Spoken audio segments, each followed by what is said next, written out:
சென்னையில் விநாயகர் சிலை கரைப்பு ஊர்வலம் நடைபெற்று வருவதை ஒட்டி காமராஜர் சாலை உள்ளிட்ட இடங்களில் சோலார் மூலம் இயங்கும் மொபைல் ட்ராலிகள் மூலம் போக்குவரத்து மாற்றம் தொடர்பான அறிவிப்புகள் வெளியிடப்பட்டு வருகின்றன. விவரங்களை தருகிறார் செய்தியாளர் சரவணகுமார். சரவணகுமார், வணக்கம். விவரங்களை சொல்லலாம்.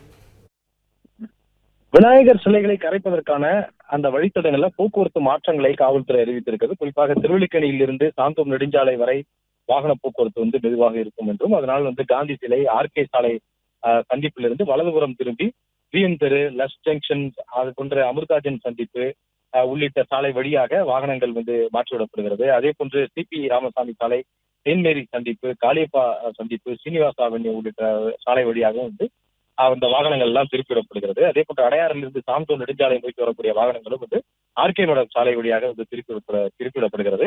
அதே போன்ற இந்த ரத்னா காப்பி, திருவல்லிக்கேணி ரத்னா காப்பி சந்திப்பு வழியாக வரக்கூடிய அந்த வாகனங்களும் கூட அங்க ஒரு பிற்பகலுக்கு பிறகு போக்குவரத்து முழுவதுமாக தடை செய்யப்படும். அது விநாயகர் சிலை ஊர்வலம் நடக்கூடிய வழித்தடம் என்பதனால முழுவதுமாக தடை செய்யப்பட்டு அது கண்ணகி சிலை வழியாக திருப்பிவிடப்படும்.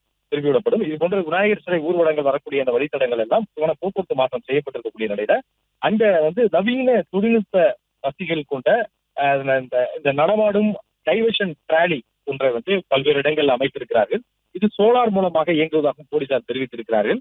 இந்த டைவர்ஷன் டிராலியில பல்வேறு வகையில அவர்கள் பயன்பாடுகள் இருக்கிறது. குறிப்பாக போக்குவரத்து மாற்றம் குறித்த அறிவிப்பு அந்த எல்இடி திரையில தொடர்ந்து ஒளிபரப்பப்படுகிறது. இது கட்டுப்பாட்டு அறையில் இருந்து அந்த அறிவிப்புகளை தொடர்ந்து ஒளிபரப்பலாம் என்றும், திடீரென்று வேற எதுவும் அறிவிப்புகள் வேண்டும் என்றாலும் கூட அதில் மாற்றி உடனடியாக அந்த அறிவிப்புகளை அதில் வெளியிட முடியும் என்றும் தெரிவித்திருக்கிறார்கள்.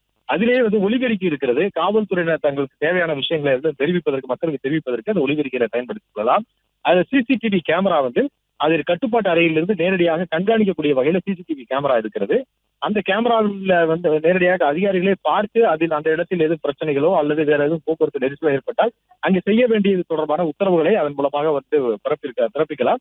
இது சோலார் மூலமாக இயங்கக்கூடிய இந்த மொபைல் டைவர்ஷன் டிராலி பல்வேறு இடங்களில் அமைக்கப்பட்டிருப்பதாக காவல்துறையினர் தெரிவித்திருக்கிறார். பிளே ஸ்டோர் மற்றும் ஆப் ஸ்டோரில் இருந்து பாலிமர் செயலியை QR கோடு மூலம் பதிவிறக்கம் செய்யுங்கள். செய்திகளை உடனுக்குடன் பெறுங்கள்.